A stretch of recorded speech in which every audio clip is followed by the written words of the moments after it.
இன்னைக்கு என்னுடைய செய்தியினுடைய தலைப்பு என்ன அப்படின்னு சொல்லி கேட்டீங்கன்னா, இருண்ட உலகிற்கு தேவனின் உன்னத பரிசு. இருண்ட உலகிற்கு தேவனின் உன்னத பரிசு என்கிற தலைப்பில் இந்த காலை வேளையில உங்களோடு கூட நான் பேச விரும்புகிறேன். இன்னொரு வசனத்தையும் வாசிக்க கேட்கலாம். லூக்கா 2வது அதிகாரத்தின் 11வது வசனத்தை எடுத்தவர்கள் நீங்கள் சத்தமாய் வாசித்து காண்பித்து கொடுக்கும்படி அன்பாய் கேட்டுக்கொள்கிறேன். இன்று கர்த்தராகிய கிறிஸ்து என்னும் இரட்சகர் உங்களுக்கு தாவீதின் ஊரிலே பிறந்திருக்கிறார். ஆண்டவருடைய பரிசுத்தமான நாமத்திற்கு கனமும் மகிமையும் உண்டாவதாக. ஏசாயா தீர்க்கதரிசன புத்தகத்தில் ஒரு வசனத்தை வாசித்தோம். நமக்கு ஒரு பாலகன் பிறந்தார், நமக்கு ஒரு குமாரன் கொடுக்கப்பட்டார். இந்த இடத்துல லூக்கா 2வது அதிகாரத்தின் 11வது வசனத்தில் வாசிக்கிறோம், இன்று கர்த்தராகிய கிறிஸ்து என்னும் இரட்சகர் உங்களுக்கு தாவீதின் ஊரிலே பிறந்திருக்கிறார். ஆமென்.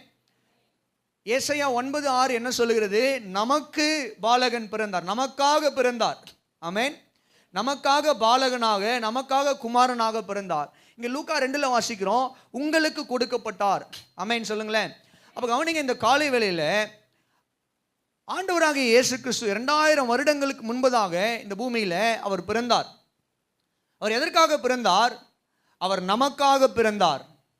அல்லேலூயா. இயேசு கிறிஸ்துவினுடைய பிறப்பை குறித்து வேதம் சொல்லுகிறது, அவர் யாருக்காக பிறந்தார் என்றால் நமக்காக. இயேசுவானவர் நமக்காக, எனக்காக அவர் பிறந்தார். உங்கள் ஒவ்வொருவருக்காக அவர் என்ன பண்ணாருன்னு சொல்லிக்கிட்டீங்கன்னா, இந்த பூமியில் அவர் பிறந்தார். அல்லேலூயா சொல்லுவோமா? ஆண்டவருடைய பரிசுத்தமான நாமத்திற்கு கனமும் மகிமையும் உண்டாவதாக. நமக்காக என்றால் ஏன் நமக்காக? நம்முடைய லாபத்திற்காக, நம்முடைய நன்மைக்காக, நம்முடைய ஆதாயத்திற்காக, நம்முடைய நலனுக்காக தெய்வம் மனித அவதாரம் எடுத்து இந்த பூமியில பிறந்தார் என்று வேதம் சொல்லுகிறது. ஆமென். இப்ப இயேசுவானவர் எதற்காக பிறந்தார்?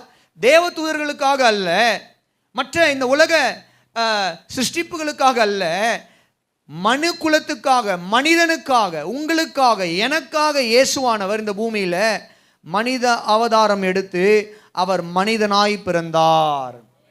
நல்ல ஒரு அல்லேலூயா சொல்லுங்களேன். இப்போ கவனிங்க, இந்த இயேசுவானவருடைய பிறப்பின் நற்செய்தி, இயேசுவானவர் பிறந்த பொழுது அந்த செய்தி பெரிய பணக்காரர்களுக்கு மாத்திரம் சொல்லப்படலை. இயேசுவானவர் பிறந்த பொழுது கிழக்கிலிருந்து 3 சாஸ்திரிகள் வந்தாங்க.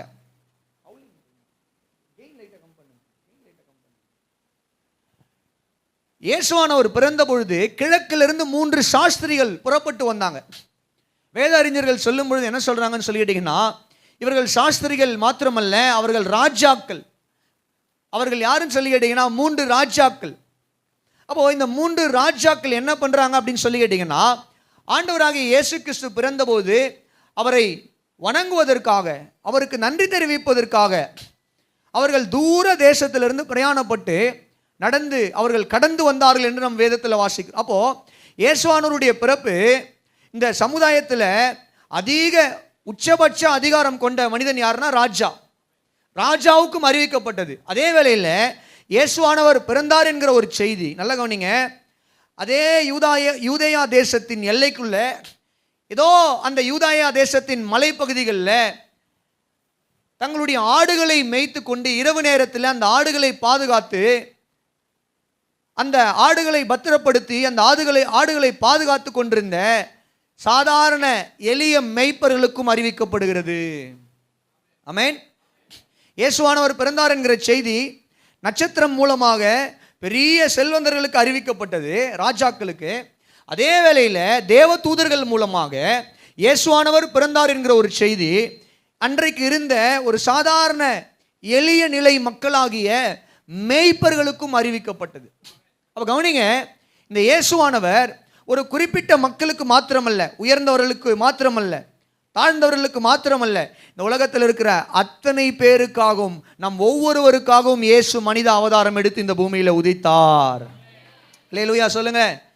இப்போ கவனிங்க, அவருடைய பிறப்பு பணக்காரங்களுக்கும் அறிவிக்கப்பட்டது, அவருடைய பிறப்பு ஏழை எளிய மக்களுக்கும் அறிவிக்கப்பட்டது. அப்போ நமக்கு பிறந்தார், நமக்கு பாலகனாக, நமக்கு குமாரனாக, நமக்கு இரட்சகராக இயேசு கிறிஸ்து பிறந்தார் என்பது அவர் நம்ம பணக்காரங்களா இருக்கிறோமா, நம்ம ஐஸ்வர்யவான்களா இருக்கிறோமா, அல்லது நாம் தரித்திரர்களா இருக்கிறோமா என்றெல்லாம் எண்ணி அல்ல, பொதுவாகவே நம்மை மனிதர்களாக, ஆமென், அல்லேலூயா சொல்லுங்க. நம்மை பணக்காரன் ஏழை என்றெல்லாம் ஆண்டவர் கேட்டகரைஸ் பண்ணி வகைப்படுத்தி நமக்காக அவர் என்ன பண்ணலன்னு சொல்லி கேட்டீங்கன்னா பிறக்கவில்லை. நம்மை மனிதர்களாய் அவர் நேசித்து அவர் நமக்காக இந்த மண்ணில் உதித்தார். கரங்களை உயர்த்தி ஒரு அல்லேலூயா சொல்லுவீங்களா? சத்தமா தான் சொல்லுங்களேன் அல்லேலூயா. ரொம்ப பஞ்சமா இருக்கு இந்த காலை வேளையில் அல்லேலூயா சொல்றதுக்கு. முடிவு எடுத்துட்டு வந்துட்டீங்களா அல்லேலூயா சொல்லக்கூடாதுன்னு? அப்புறம் என்ன, நல்ல ஒரு அல்லேலூயா சொல்லலாமே. கரங்களை உயர்த்தி சொல்லுங்களேன், நல்ல ஒரு அல்லேலூயா. அல்லேலூயா. ஆண்டவருடைய பரிசுத்தமான நாமத்திற்கு மகிமையும் கனமும் உண்டாவதாக. சரி, அப்போ கவனிங்க, இந்த காலை வேளையில இந்த இயேசுவானவருடைய பிறப்பை குறித்து எழுதும் பொழுது அப்போஸ்தலனாகிய பவுல், நீங்க வாசிக்க வேணாம், குறிக்கிறவங்க குறித்து கொள்ளலாம். 2 கொரிந்தியர் 9வது அதிகாரத்தின் 15வது வசனம். 2 கொரிந்தியர் 9வது அதிகாரத்தின் 15வது வசனத்தில் தேவன் அருளிய சொல்லி முடியாத ஈவுகளுக்காக கர்த்தருக்கு ஸ்தோத்திரம் என்று சொல்லுகிறார். ஆமென். சரி தம்பி, கொஞ்சம் கவனிக்கிறீங்களா? நீங்க சும்மா வெளில போயிட்டு வந்திருந்தா ஜனங்கள்லாம் உங்களை தான் பார்ப்பாங்க எல்லாரையுமே, சரியா? அதனால தயவு செய்து வர்றவங்க அவங்க வருவாங்க, வரவங்களுக்கு சின்ன பிள்ளைங்க இடம் கொடுத்துருங்க. சின்ன பிள்ளைங்க நீங்கள் முன்னாடி உட்காரலாம். சிறு பிள்ளைங்க யாராவது இருப்பீங்கன்னா நீங்கள் தயவு செய்து முன்பதாக வந்து விடுங்கள். நீங்கள் முன்னாடி அமர்ந்து கொள்ளுங்க. பெரியவங்க வந்தாங்கன்னா உங்களுக்கு உட்கார்றதுக்கு இடம் கொடுங்க. ஏன்னா செய்தியினுடைய நேரத்தில் மிகப்பெரிய ஒரு இடையூறாக இது இருக்கக்கூடாது. கர்த்தர் உங்களை ஆஸ்வதிப்பாராக. அல்லேலூயா. ஆண்டவர் நாமத்திற்கு கனமும் மகிமையும் உண்டாவதாக. கவனிங்க, இயேசுவானவருடைய பிறப்பை குறித்து எழுதும்போது அப்போஸ்தலனாகிய பவுல் சொல்லுகிறார். என்ன சொல்றாருன்னு சொல்லி கேட்டீங்கன்னா 2 கொரிந்தியர் 9:15 தேவன் அருளிய சொல்லி முடியாத ஈவு அப்படின்னா கிஃப்ட். இந்த கிறிஸ்மஸ் அப்படின்னாலே கிஃப்ட் அப்படின்றது வந்து ரொம்ப ஃபேமஸான ஒரு விஷயம். சாண்டா கிளாஸ் வந்து கிஃப்ட் கொடுப்பாங்க. அப்புறம் வந்து சொந்தக்காரங்க ஒருத்தவங்களுக்கு ஒருத்தர் மாற்றி ஒருவர் என்ன பண்ணுவாங்கன்னு சொல்லிக்கிட்டீங்கன்னா கிஃப்ட் கொடுப்பாங்க இல்லையா? ஆமாவா இல்லையா சொல்லுங்க. உங்களுக்குலாம் யாருக்கும் கிஃப்டே வரலையா அந்த கிறிஸ்மஸ்க்கு? என்னங்க அப்படி உட்காந்துருக்கீங்க? யாருக்குமே கிஃப்டே வரலையா? வந்துதா? சரி, கர்த்தர் நல்லவராக இருக்கிறார். ஆனால் கவனிங்க, பவுல் எழுதுற, இப்போ நீங்கள் சொல்கிற கிஃப்ட் எல்லாம், எனக்கு புடவை வந்தது தம்பி, எனக்கு புடவை வந்தது பாஸ்டர், எனக்கு வந்து சுடிதார் வந்தது, எனக்கு ஷூ வந்தது, எனக்கு வாட்ச் கிஃப்டாக கொடுத்தாங்க, இல்லை எனக்கு வந்து செயின் கிஃப்டாக வந்தது, எனக்கு மோதிரம் கிறிஸ்மஸ்க்கு கொடுத்தாங்க, கம்பல் எங்கள் வீட்டுக்காரர் கிறிஸ்மஸ்க்கு எடுத்து கொடுத்தாரு. ஐயோ, அந்த மாதிரி நல்ல வீட்டுக்காரெலாம் இல்லைங்க அப்படின்றீங்களா? சரி, கர்த்தர் நல்லவர். ஆமென். எடுத்து கொடுப்பாங்க. அடுத்த கிறிஸ்மஸ், இப்போ சொல்லிட்டேன்ல, அடுத்த கிறிஸ்மஸ்க்கு கம்மல் செயின் அதெல்லாம் கிஃப்டாக உங்களுக்கு சொல்லுங்க வரும். ஜெபம் பண்ணுங்க, கர்த்தர் உங்களை ஆஸ்வதிப்பா. சரி, ஆனால் கவனிங்க, இவை எல்லாமே நீங்கள் பார்ப்பீர்களானால் இந்த பூமிக்குரிய ஒரு கிஃப்ட், ஒரு ஈவு. ஆனால் பவுல் அப்போஸ்தலன் எழுதுகிறார் சொல்லி முடியாத ஈவு. ஆங்கில வேதாகமத்தில் அன்டிஸ்கிரைபபிள் கிஃப்ட் அப்படின்னா தேவன் நமக்கு கொடுத்திருக்கிற ஒரு ஈவு, ஒரு பரிசு, ஒரு கிஃப்ட். அந்த கிஃப்டை குறித்து என்ன பண்ண முடியாதான், சொல்லி முடிக்க முடியாது, சொல்லி விவரிக்க முடியாது. அந்த அளவுக்கு அற்புதமான ஒரு பரிசை, அற்புதமான ஒரு ஈவை தேவன் இந்த மனுக்குலத்திற்கு கொடுத்திருக்கிறார். அது எந்த ஈவு அப்படின்னு சொல்லி கேட்டீங்கன்னா, நமக்கு ஒரு பாலகன் கொடுக்கப்பட்டார், பிறந்தார், நமக்கு ஒரு குமாரன் கொடுக்கப்பட்டார். அவர் யாருன்னு சொல்லி கேட்டீங்கன்னா, ஆண்டவராகிய இயேசு கிறிஸ்துவை பிதாவாகிய தேவன் நமக்கு அவர் ஈவாக கொடுத்திருக்கிறார். அல்லேலூயா சொல்லுங்க. இந்த கிறிஸ்மஸ்க்கு ஆண்டவர் நமக்கு கொடுத்திருக்கிற மிக சிறந்த ஒரு கிஃப்ட் என்ன அப்படின்னு சொல்லி கேட்டீங்கன்னா இயேசு கிறிஸ்து தான். எல்லாரும் சொல்லுங்க, யார் நம்முடைய கிஃப்ட்? இயேசு கிறிஸ்து தான் நமக்கு ஈவாக வந்தவர். ஈவுன்னா என்னது? பரிசு. எல்லாரும் சொல்லுங்க, ஈவுன்னா என்னது? பரிசு. ஈவு என்றால் தமிழ் வார்த்தை, அந்த ஈவு என்ற வார்த்தைக்கு பரிசு என்ற அர்த்தம். அப்போ பரலோகம் மனுக்குலத்துக்கு கொடுத்திருக்கிற ஒரு பரிசு. பரலோகம் மனுக்குலம் அப்படின்னா மனிதர்களாகிய நமக்கு கொடுத்த ஒரு பரிசு. அதனால தான் நான் முன்பதாக சொன்னேன், நமக்கு ஒரு பாலகன், நமக்கு ஒரு குமாரன், நமக்கு இயேசு கிறிஸ்து தாவீதின் ஊரிலே பிறந்திருக்கிறார் என்று சொல்லும் பொழுது பரலோகம் நமக்கு கொடுத்திருக்கிற ஒரு மகத்துவமான உன்னதமான பரிசு என்னன்னு சொல்லி கேட்டீங்கன்னா இயேசு. அல்லேலூயா சொல்லுங்க, சத்தமா சொல்லுங்க. ஆண்டவருடைய பரிசுத்தமான நாமத்திற்கு மகிமையும் கனமும் உண்டாவதாக. இந்த காலை வேளையில் அப்போ இந்த கிறிஸ்மஸ் நன்னாளிலே பரலோகம் நமக்கு கொடுத்திருக்கிற ஒரு உன்னதமான பரிசு, ஒரு உன்னதமான ஈவு இயேசு கிறிஸ்து.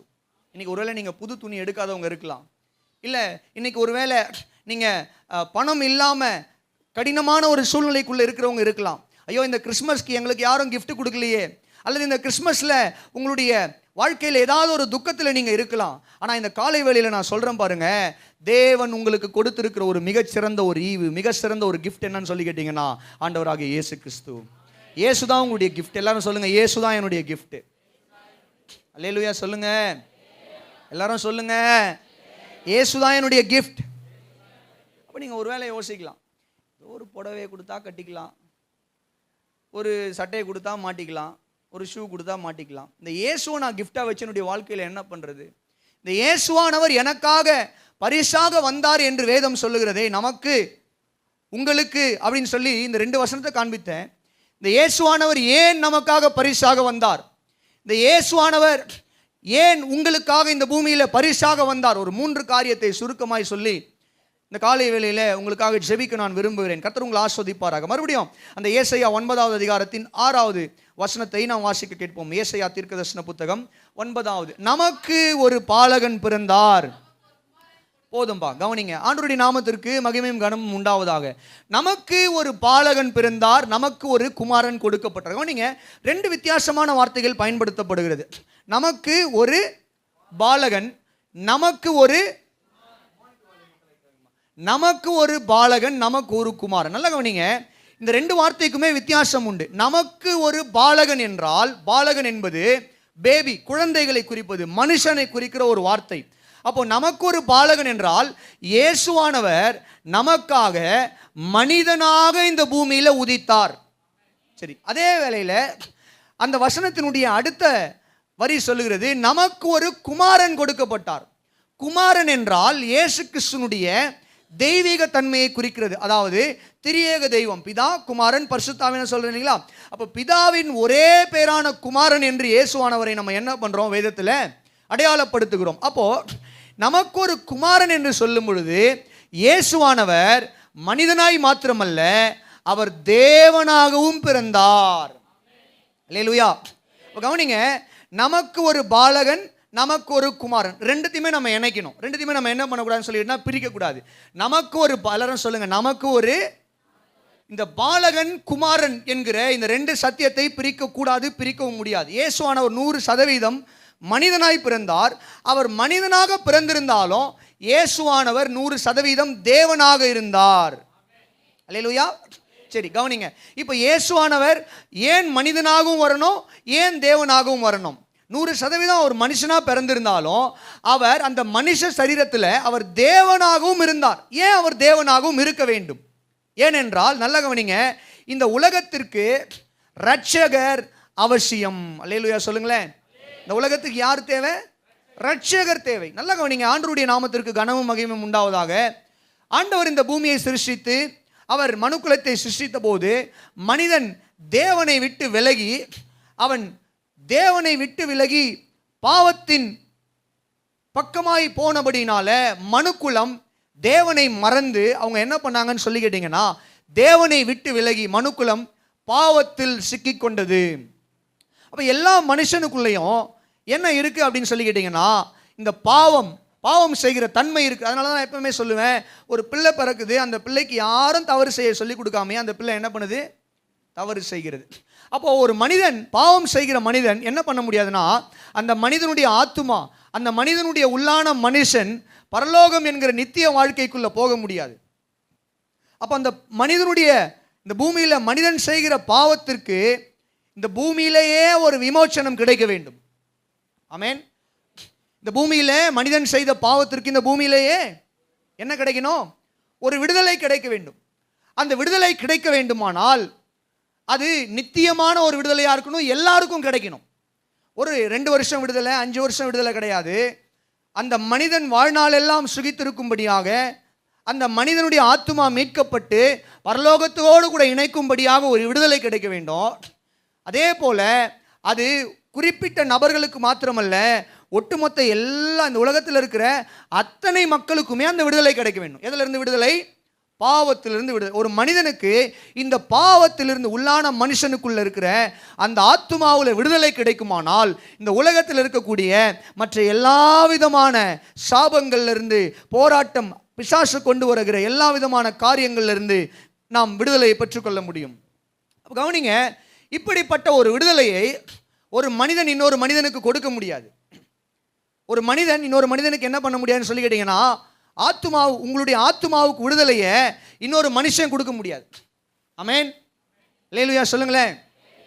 அப்போ மனிதனுடைய பாவத்திற்கு விமோச்சனம், ஒரு விடுதலை கிடைக்க வேண்டுமானால் அந்த மனிதனுடைய பாவத்திற்கான தண்டனையை அந்த மனிதன் அனுபவிக்க வேண்டும். அந்த மனிதனுடைய பாவத்திற்கான தண்டனையை அந்த மனிதன் அனுபவிக்க வேண்டும். அப்போ கவனிங்க, இந்த மனிதனுடைய பாவத்துக்கான தண்டனையை இந்த மனிதன் அனுபவித்தால்தான் அந்த மனிதன் என்ன பண்ண முடியும்னு சொல்லி கேட்டீங்கன்னா, தன்னுடைய பாவத்துக்கான பலனை தேவனிடத்தில் செலுத்த முடியும். அந்த பாவத்துக்கான பலன் என்ன? மரணம், நித்திய மரணம். அப்போ கவனிங்க, இந்த காலை வேளையில் ஆண்டவராகிய இயேசு கிறிஸ்து இந்த பூமியில் பாலகனாக, குமாரனாக, அப்படின்னா மனுஷனாகவும் தெய்வமாகவும் ஏன் பிறந்தார் என்று சொல்லி கேட்டீங்கன்னா, இந்த மனிதனாகவும் தெய்வமாகவும் என்கிற இந்த கான்செப்டை நம்ம இணைக்கும் பொழுது நமக்கு கிடைக்கிற ஒரு அவுட்புட் என்னன்னு சொல்லி கேட்டீங்கன்னா, ரட்சகர். அல்லேலூயா சொல்லுங்களேன். ஒரு மனிதன் 100% மனிதனாக ஒரு தெய்வம் பிறக்கிறார். நல்ல கவனிங்க, மனுஷகுமாரன் என்கிற அவருடைய தன்மையும் தேவகுமாரன் என்கிற அவருடைய தன்மையும் நாம் ஒன்றாக இணைக்கும் பொழுது நமக்கு கிடைக்கிற அவுட்புட் என்னன்னு சொல்லி கேட்டீங்கன்னா, ரட்சகர். ஏன் இயேசுவான ஒரு மனிதனாகவும் பிறக்கணும்? ஏன் இயேசுவான ஒரு 100% தேவனாகவும் பிறக்கணும்? ஏனென்றால் அவர் 100% மனிதனாக நம்முடைய தண்டனையை அவர் மீது ஏற்றுக்கொள்ள வேண்டும். அவர் 100% தேவனாக நம்முடைய தண்டனைக்கான நித்திய பலியை சிலுவையில் கொடுக்க வேண்டும். ஆமென், அல்லேலூயா சொல்லுங்களேன். ஆண்டவருடைய நாமத்திற்கு கனமும் மகிமையும் உண்டாவதாக. அப்போ கவனிங்க, ஒரு மனிதனுடைய பாவத்துக்கு அந்த மனிதன் தண்டனை அனுபவிக்கணும். அப்போ அந்த தண்டனையை தன் மீது ஏற்றுக்கொள்வதற்காக இயேசுவானவர் 2000 வருஷத்துக்கு முன்பதாக மனித அவதாரம் எடுத்தார். புரியுதா உங்களுக்கு? விளங்குனவங்க ஒரு அல்லேலூயா சொல்லுங்களேன். மனுக்குலம், ஒரு மனிதன் பாவத்தில் விழுந்து அந்த பாவத்தின் நிமித்தமாக நரகத்தின் பிடியில் இருக்கக்கூடிய அந்த மனிதனை விடுவிக்க இந்த பூமிக்கு, மனுக்குலத்துக்கு என்ன தேவை? யார் தேவைன்னா, ரட்சகர் தேவை. இந்த ரட்சகர் யாராக இருக்க வேண்டும்? மனிதனாகவும் இருக்க வேண்டும், தேவனாகவும் இருக்க வேண்டும். ஏன் மனிதனாகவும் இருக்க வேண்டும்? ஏன் தேவனாகவும் இருக்க வேண்டும்? அவர் மனிதனாக இருந்து, நான் மனுஷனாக இருக்கேன், ஏன் பாவத்துக்கு அவர் மனிதனாக இருந்து தண்டனை அனுபவிக்க வேண்டும். ஆமென். அதே வேளையில் அந்த தண்டனை நித்திய காலத்துக்கும் பிரயோஜனம் கொடுக்கக்கூடியதாக இருக்க வேண்டும், எல்லாருக்கும் பொருந்தக்கூடியதாக இருக்க வேண்டும். அப்போ அந்த தண்டனை காலங்காலமாய் அவர் அனுபவிக்க போகிற அந்த தண்டனை காலம் காலமாய் அது எக்ஸ்பைரி ஆகாமல் இருக்க வேண்டுமானால், அது மட்டும் இல்லாமல் எனக்கு மாத்திரம் இல்லாமல் உங்கள் எல்லாருக்காகவும், இந்த உலகத்தில் இருக்கிற அத்தனை மக்களுக்காகவும், எல்லாருக்கும் சேர்த்து அவர் தண்டனை அனுபவிக்க வேண்டுமானால் அவர் மனுஷனாக இருந்தால் மாத்திரம் போதாது, அந்த மனுஷன் தேவனாகவும் இருக்க வேண்டும். அல்லேலூயா சொல்லுங்களேன். அப்போ கவனிங்க, நமக்கு ஒரு பாலகன், நமக்கு ஒரு குமாரன் என்று சொல்லும் பொழுது இயேசுவானவர் இந்த பூமியில் அவர் மனிதனாகவும் தேவனாகவும் பிறக்கிறார். மனிதன் கூட்டல் தேவன் ஈக்குவல் டு நமக்கு என்ன கிடைக்குதுன்னு சொல்லி கேட்டீங்கன்னா, ரட்சகர். கரங்களை தட்டி ஒரு அல்லேலூயா சொல்லுங்களேன். நல்லா சத்தமாக சொல்லுங்களேன். அதனால தான் அங்கே சேவியர் அப்படின்னு சொல்லி, சேவியர் அப்படின்னா என்னன்னு சொல்லி, ரட்சகர். இயேசுவானவருக்கு ஒரு பெயர் உண்டு. என்ன பேர்? ரட்சகர். இயேசு என்ற பெயருக்கு என்ன அர்த்தமாம்? அப்போ ரட்சகர்னா இயேசுன்னு அர்த்தம். அப்படின்னு சொல்லுங்களேன். அப்போ நமக்கு ஒரு பாலகன், நமக்கு ஒரு குமாரன், இவை ரெண்டையும் இணைக்கும் போது நமக்கு கிடைக்கிற அவுட்புட் என்னன்னு சொல்லி கேட்டீங்கன்னா, ரட்சகர். ரட்சகர் என்றால் இயேசு. அல்லேலூயா சொல்லுங்களேன். கவனிங்க, இந்த காலை வேளையில் பிரியமானவர்களே, நம்ம ஒவ்வொருவருக்கும் இந்த பாவத்தின் தன்மையிலிருந்து நம்முடைய ஆத்துமாவுக்கு ஒரு விடுதலை அவசியமாக இருக்கிறது. அல்லேலூயா சொல்லுங்க. இந்த விடுதலையை கொடுப்பதற்காக நமக்கு பாலகனாக, குமாரனாக இயேசு ஏன் பிறந்தார்? ரட்சகராய் பிறந்தார். அதனால தான் லூக்கா 2:11 அந்த தூதர்கள் சொல்லும் பொழுது, உங்களுக்கு தாவீதின் ஊரிலே கிறிஸ்து என்னும் ரட்சகர் பிறந்திருக்கிறார். அல்லேலூயா சொல்லுங்க. கிறிஸ்து என்னும், அங்க ஏசாயா பாலகன் குமாரன் என்று சொல்லுகிறார். இங்க லூக்கா என்ன பண்றாருன்னா, ரொம்ப எளிமையா பாலகனையும் குமாரனையும் சேர்த்தா என்ன வருது அப்படின்னா, ரட்சகர் என்று நான் சொன்ன அந்த ஒரு காரியத்தை லூக்கா 2000 வருஷத்துக்கு முன்பதாகவே அந்த வெளிப்பாடை எழுதிட்டார். ஒரு அல்லேலூயா சொல்லுங்களேன். லூக்கா எழுதினதுனால தான் எனக்கும் தெரியுது. ஆண்டவருடைய நாமத்திற்கு கனமும் மகிமையும் உண்டாவதாக. அப்ப இந்த காலை வேளையில கவனிங்க பிரியமானவர்களே, நமக்கு நம்முடைய வாழ்க்கையில் நம்மை ரட்சிக்க, நம்மை விடுவிக்க நமக்கு ஒரு பரிசு கொடுக்கப்பட்டிருக்கிறது. அந்த பரிசு எதற்காகன்னு சொல்லி கேட்டீங்கன்னா, நம்மை விடுவிக்க. எல்லாரும் சொல்லுங்க, அந்த பரிசு எதற்காக? நம்மை விடுவிக்க. 19ஆம் நூற்றாண்டுகளில் அமெரிக்க தேசத்தில் மிக முக்கியமாக தென் அமெரிக்க தேசத்தில் அடிமை வியாபாரங்கள் எல்லாம் அதிகமாக இருந்த அந்த நாட்களில் நீங்கள் பார்த்தீங்கன்னா, அமெரிக்க வரி கணக்கு புத்தகங்களின்படி கிட்டத்தட்ட 32 லட்சம் அடிமைகள் அந்த நாட்களில் இருந்தாங்களாம். அவங்களுடைய விலை மதிப்பு மாத்திரமே கிட்டத்தட்ட 100 கோடிக்கும் மேலே இருக்கும் என்று ஒரு மனிதர் என்ன பண்ணுறாரா தன்னுடைய புத்தகத்தில் எழுதுகிறார். அந்த நாட்களில் கால்வின் ஃபயர்பேங்க்ஸ் அப்படின்ற ஒரு கிறிஸ்தவ மிஷனரி, ஒரு கிறிஸ்தவ ஊழியக்காரர், பாப்டிஸ்ட் சபையினுடைய மெத்தடிஸ்ட் சபையினுடைய ஒரு ஊழியக்காரர் என்ன பண்ணுறாருன்னா, அந்த அடிமை வியாபாரத்தை ஒழிக்க பாடுபட்டவர்களில் ஒருவர் அந்த மனுஷன். அவர் என்ன பண்ணுறாருன்னா, ஒரு நாள் இந்த அடிமை சந்தைக்கு அவர் போகிறார். அவர் அந்த அடிமை சந்தையில் அவர் பார்க்கும் பொழுது அந்த இடத்துல ஒரு நீக்ரோ கலப்பு இன ஒரு வாலிப ஸ்திரியை, ஒரு பெண்ணை பார்க்குறாரு. அந்த பெண்ணை பணம் கொடுத்து என்ன பண்ணணும்னு சொல்லி கேட்டிங்கன்னா, வாங்கணும்னு சொல்லி அவர் பணம் கொடுத்து ஏலம் எடுக்கும் பொழுது என்ன நடக்குதுன்னு சொல்லி கேட்டிங்கன்னா, இன்னொரு மனுஷன் என்ன பண்ணுறாருன்னு சொல்லி கேட்டிங்கன்னா, ஒரு பிரான்ஸ் நாட்டு ஒரு பிஸ்னஸ்மேன் என்ன பண்ணுறாருன்னா, அவரும் அந்த பெண்ணை என்ன பண்ணாங்கன்னா ஏலத்தில் எடுக்கிறாங்க. என்ன ஏலத்தில் எடுக்கிறாங்க அப்படின்னு சொல்லிக்கிட்டிங்கன்னா, கிட்டத்தட்ட இந்த பிரான்ஸ் நாட்டு அந்த பிஸ்னஸ்மேன் நீங்கள் பார்த்தீங்கன்னா அந்த ஸ்திரியை, சகோதரியை $1575 என்ன பண்ணுறாருன்னா ஏலம் கேட்குறாரு. அடுத்ததான் இந்த கால்வின் அப்படின்ற தேவ மனுஷன் என்ன பண்ணுறாருன்னா, அதே அந்த பெண்ணை என்ன பண்ணுறாருன்னா $1585 என்ன பண்ணுறாருன்னா ஏலம் எடுக்கிறார். உச்சபட்ச விலை வந்துட்ட உடனே அதுக்கு மேலே யாராலையும் கொடுத்து எடுக்க முடியாதுன்னு சொல்லி எல்லாரும் அமைதியாகிடுறாங்க. அந்த பிரான்ஸ் நாட்டு வியாபாரியும் அமைதியாகி விடுகிறார். உடனே என்ன பண்ணுறாங்க, அந்த ஏலத்தை அவர்கள் முடித்து இந்த பெண்ணை என்ன பண்ணுறாங்கன்னா அடிமையாக கால்வினுக்கு நாங்கள் கொடுக்குறோம் என்று கொடுக்கும் பொழுது, அப்போ அங்கே இருக்கிறவங்க எல்லாரும் கேட்டாங்க. முக்கியமாக அந்த பிரான்ஸ் நாட்டு வியாபாரி போய் கேட்குறாரு கால்வின் இடத்துல, இவ்வளவு பணம் கொடுத்து வாங்கி இந்த பெண்ணு நீங்கள் என்ன பண்ண போகிறீங்க அப்படின்னு சொல்லி கேட்கும் பொழுது, அப்போது அவர் சொல்கிறாரு, கால்வின் சொல்கிறாரு, இவ்வளவு பணம் கொடுத்து வாங்கி இந்த வாலிப பெண்ணை நான் விடுதலையாக்க போகிறேன். இவள் இனி அடிமை அல்ல, இவளுக்கு நான் சுதந்திரத்தை கொடுக்க போகிறேன். I'm going to release this woman. அல்லேலூயா, சத்தமா சொல்லுங்களேன்.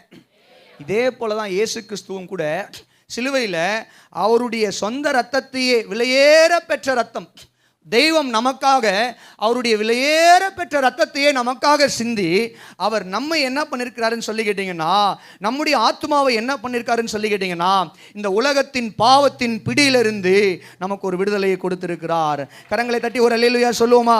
சத்தமா சொல்லுவீங்களா? அல்லேலூயா, அல்லேலூயா.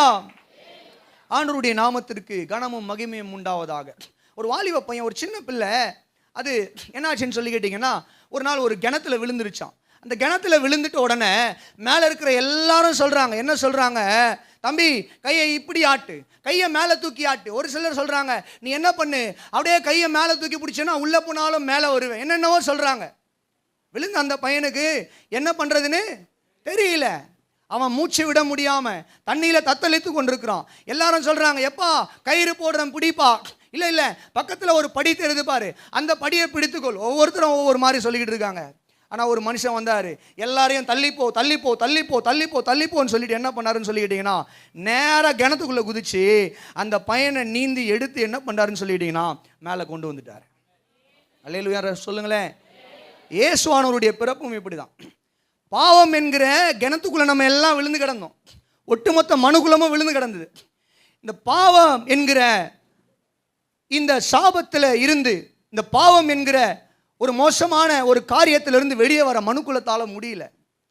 அப்போது இந்த பாவத்திலிருந்து எப்படி வெளியே வருவது, இந்த பாவத்திலிருந்து எப்படி விடுதலையை பெற்றுக்கொள்வது, ஒரு மனிதனுடைய ஆத்மா விடுதலை பெற்றுக்கொண்டு எப்படி தேவனோடு கூட நித்திய காலமாய் நித்திய ஜீவனை அனுபவிப்பது, பரலோகம் போவது என்கிற வழி தெரியாமல் மனிதர்கள் பலவிதமான தங்கள் மனம் போன போக்கில் அவர்களுக்காகவே அவர்கள் சில காரியங்களை உருவாக்கி என்ன பண்ணுறாங்கன்னு சொல்லி கேட்டிங்கன்னா, இதுதான் பரலோகத்துக்கு போகிற வழி என்று தெரிந்து கொண்டு வந்தார்கள்.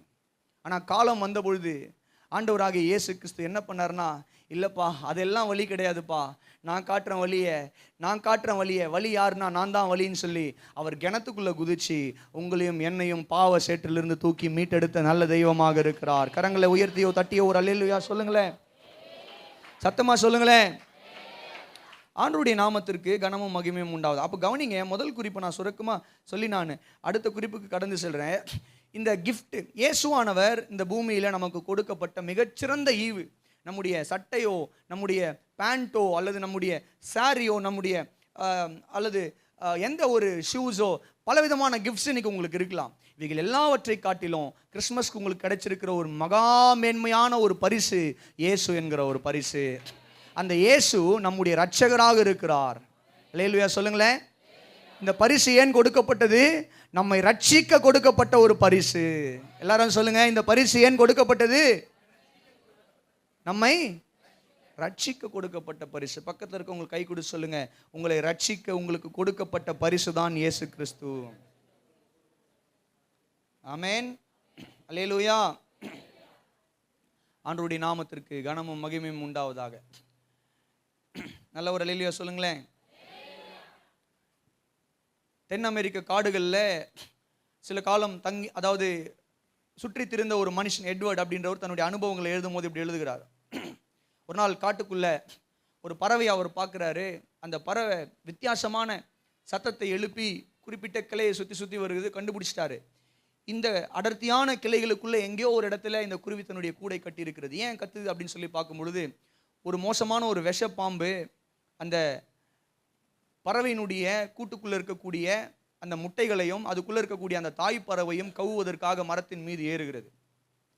அவர் இதை பார்த்துட்டார். பார்த்த உடனே இந்த பாம்பை பார்த்து தான் அந்த குருவி கத்துது அப்படின்றத கண்டுபிடிச்சிட்டு என்ன நடக்குது, கொஞ்ச நேரத்தில் இந்த பாம்பு போயிட்டு அந்த கூடை கவ்வி எடுக்க போகுது, உள்ளே இருக்கக்கூடிய முட்டைகளையும் அங்கே இருக்கக்கூடிய குருவிகளையும் கவ்வி எடுக்க போகுதுன்னு சொல்லி அவர் பார்த்துட்டு இருக்கிற நேரத்தில் வேலையில் என்ன நடக்குதுன்னு சொல்லி கேட்டிங்கன்னா, இந்த தகப்பன் குருவி, இந்த அப்பா குருவி இருக்குது பார்த்தீங்களா, அது வேகமாக புறப்பட்டு போய் என்ன பண்ணுதுன்னு சொல்லி கேட்டிங்கன்னா, ஒரு மரக்கிளையை கட்டையை மன்னிக்கணும் ஒரு சின்ன துண்டு குச்சியை கொண்டு வந்து என்ன பண்ணுதுன்னா அந்த கூட்டிற்கு முன்பதாக வைக்கிறது. அது வச்ச உடனே இந்த பாம்பு எவ்வளவு வேகமாக மேலே ஏறி தந்திரமாக போச்சோ, அது அந்த மரக்கிளையை வச்ச உடனே, அந்த கட்டையை வச்ச உடனே அந்த பாம்பு என்ன பண்ணிச்சான், வேகமாக இறங்கிடுச்சான்.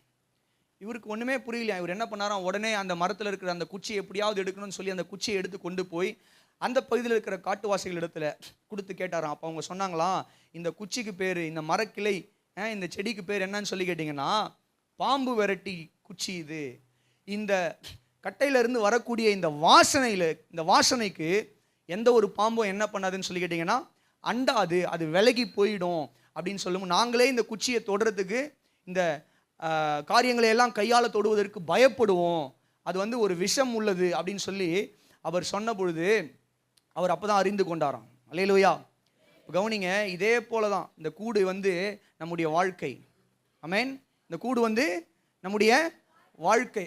இந்த சர்ப்பம் வந்தது பார்த்தீங்களா, அது வேற யாரும் கிடையாது. வேதம் சர்ப்பத்தை யாருக்கு ஒப்பிடுகிறது என்றால் சாத்தானுக்கு ஒப்பிடுகிறது. இந்த சாத்தான் யாரை விழுங்கலாமோ என்று கர்ஜிக்கிற சிங்கம் போல வகை தேடி என்ன பண்ணுறான்னா நம்மை விழுங்கலாமோ என்று நம்மிடத்துல அவன் ஒவ்வொரு நாளும் நமக்கு விரோதமாய் காரியங்களை செய்வதுண்டு. ஆனால் எந்த மனுஷன் மீதெல்லாம் சிலுவையின் முத்திரை இடப்பட்டிருக்கிறதோ, சிலுவையின் இரத்தத்தால் நீங்களும் நானும் கழுவப்பட்டிருப்போமானால் கர்த்தர் நம்மை ரட்சிக்கிறவராய் இருக்கிறார். கரங்களை தட்டியோ உயர்த்தியோ ஒரு அல்லேலூயா சொல்லுங்களேன்.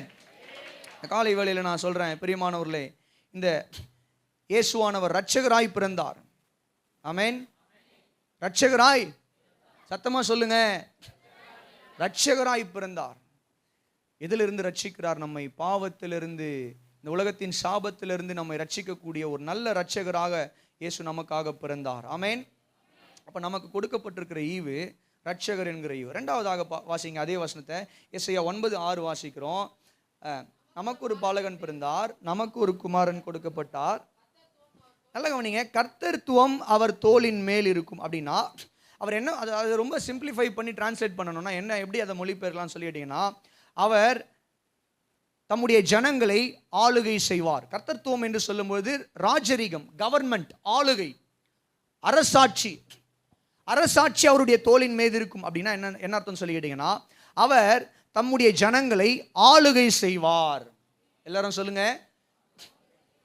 என்ன செய்வார்? தம்முடைய ஜனங்களை. சரி கவனிங்க, இயேசுவானவர் நமக்கு கொடுக்கப்பட்டார் என்று சொல்லி, முதல்ல ஏன் நமக்கு கொடுக்கப்பட்டார்? நமக்கு இரட்சகராய் கொடுக்கப்பட்டார். ரெண்டாவது, நமக்கு ராஜாவாக நம்மை ஆளுகை செய்யும்படி கொடுக்கப்பட்டார். பரலோகம் ஏன் இயேசுவை நமக்கு கொடுத்தது? பிதா ஏன் இயேசுவை நமக்கு அனுப்பி வச்சாரு?